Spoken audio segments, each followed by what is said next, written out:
Kung bago ka lang sa channel na to at isa kang true-blooded Aldab Nation na nagmamahal po kila Maine Mendoza at Alden Richards, tama po ang channel na pinuntahan mo, kaya consider na kitang bagong subscriber. Diyos ko, gusto kong makagawa ng pelikula kasama si Maine kung may pagkakataon. Sobrang ano yon, dream yun ng maraming tao din. Bukod sa dream ko din, bukod sa gusto ko, marami ring taong gustong mangyari yon. Diyos ko, gusto kong makagawa ng pelikula kasama si Maine kung may pagkakataon. Sobrang ano yon, dream yun ng maraming tao din. Bukod sa dream ko din, bukod sa gusto ko, marami ring taong gustong mangyari yon.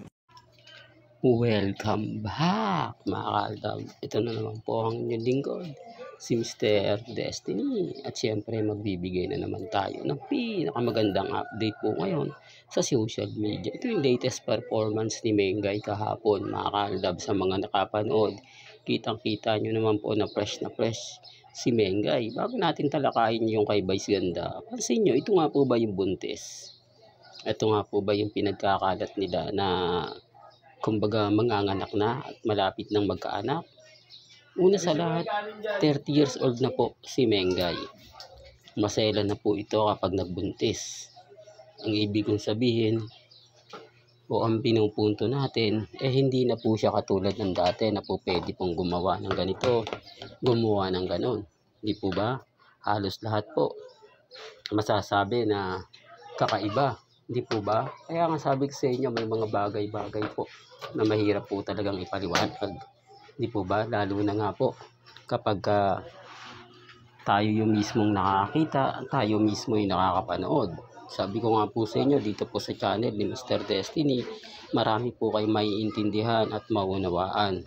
Bagamat marami tayong kaaway, marami nagsasabi na fake news ako, marami nagko-komento na hindi totoo yung sinasabi ko. At least mga kaaldab, may paramdam ko lang po sa inyo kung gaano nga po ba katotoo yung mga pinapakita ko. Kasi kung buntis po si Mengay, hindi po magkakaganyan yan. Una sa lahat, pagbabawalin siya ng doktor, masela na yung pagbubuntis mo dahil may edad ka na. Hindi po ba? Kahit mga mamis, mga titas, mga senyor na hindi po Aldab kumakampi po sa akin, sinasabi nila tama si Mr. Destiny. Kasi kung hindi po yan o kung buntis po yan, una sa lahat, bawal siya maglulundag, bawal siya magtatalon. Parang normal lang, gaya po ni Pauling. Yung unang pagbubuntis niya po, hindi po ba kay Tali, ni never po siyang, bagamat parang hindi na nga po siya pumunta ng Itbulaga ng mga panahon na yun eh. Although nagpapakita po siya tuwing Sabado, pero hindi na siya ganun magaslaw. Di po ba? Pero dito kakaiba nga po dito kay Maine. Di po ba? Kapansin-pansin nyo yung pagbabago, kapansin-pansin nyo yung sinasabi ko lang po ito mga kaaldab para lang malinaw. Binibigyan ko lang po kayo ng konting idea para lang po maliwanag 101%. Sabi ko nga po sa inyo dito po sa channel ni Mr. Destiny kung ano po yung pinaka-latest, kung ano po yung pinaka-trending. Yun lang naman po yung pinag-uusapan natin. Sa ngayon, relax lang po ako. Sa ngayon, kampante naman po ako. Dahil kitang-kita niya naman po, di po ba? Yung mga nangyayari at nagaganap. At yung sinasabi ko nga po na pagtatanong, kailan nga po ba nag-post si Mengay? O kailan nga po ba siya pumunta ng beach? Hindi po ba maraming reaksyon ang nakuha? Kaya lang syempre kapag bitter, lalo na nga po kila Mengay at kay Alden, sasabihin na naman fake news ako. Matagal nang kuha yan, inedit mo lang yan Mr. Destiny. Ako na naman po may kasalanan. Ako na naman po yung sinasabihan nila. Samantalang hindi ko naman yung post yan ni Maine. Di po ba? Ipinakita ko lang sa madlang people. Tapos ako pa yung naging bitter. May mga bagay-bagay na hindi ko daw dapat ipakita. May mga bagay-bagay na naninira lang daw po tayo. Lalo na nga po pagdating kay Mengay at kay Congressman. Alam niyo sa totoo lang po, paano? Mga pumapasok lang naman po dito at mga nakikinig. Yung Aldab Ban since 2015. Di po ba? Kaya nga po nagugulat na lang ako dahil malaki yung takot nila. Di po ba? Well, pag-usapan naman natin ang video. Pinarinig ko po sa inyo yung video ni Vice Ganda para may ebidensya at resibo ako na hindi lang po sina Alden at si Maine o yung ibang mga netizen ang matutuwa kapag gumawa po ng comeback movie ang Aldab. Narinig nyo naman po siguro yung sinabi ni Congressman ni Vice Ganda na maliwanag pa po sa sikat ng buwan na maraming fans ang matutuwa. Maraming mga netizen ang kumbaga mabubuhayan. Sabi ko nga po sa inyo, pabor na pabor to sa GMA Neto, sa Eat Bulaga eh. O, kaya guilty po sila sa mga komento po sa social media.